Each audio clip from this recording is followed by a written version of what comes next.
సంవత్సరాలు నీ కూతురు 2 నిమిషాలు కనబడకపోతే 2 సెకండ్లు నీ గుండె ఆగిపోయినంత పని అయింది కదమ్మా. మరి 20 సంవత్సరాలు కళ్ళన్నీ నీ మీదే పెట్టుకుని పెంచిన నీ తల్లిదండ్రుల గుండె ఆగిపోయి ఉంటుందేమోనని ఒక్కసారన్నా అనిపించిందా నీకు? పిల్లలు వదిలేసిన తల్లిదండ్రులు ఉన్నారు గాని తల్లిదండ్రులు వదిలేసిన పిల్లలు లేరమ్మా. నాన్న అని ప్రేమతో పిలిస్తే ఆ పిలుపు కోసం 10 జన్మలు ఎత్తుతాడమ్మా. డాడీకి మించిన రోల్ మోడల్ ఉంటాడా? తన బిడ్డ కాబట్టి చీదినా పోసినా ఏం చేసినా ప్రేమతో చేస్తున్నాడు.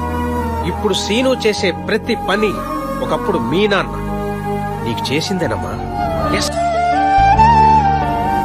బిడ్డ ఇష్టంగా ఇంత తింటుంటే పాపం ఆ బిడ్డ కడుపు నిండుతుందో లేదో గాని ఆ తల్లి కడుపు మాత్రం ఆనందంతో నిండిపోతుంది. అదిరా అమ్మ ప్రేమ అంటే. అంతే ప్రేమతో మీ అమ్మ నిన్ను పెంచింది.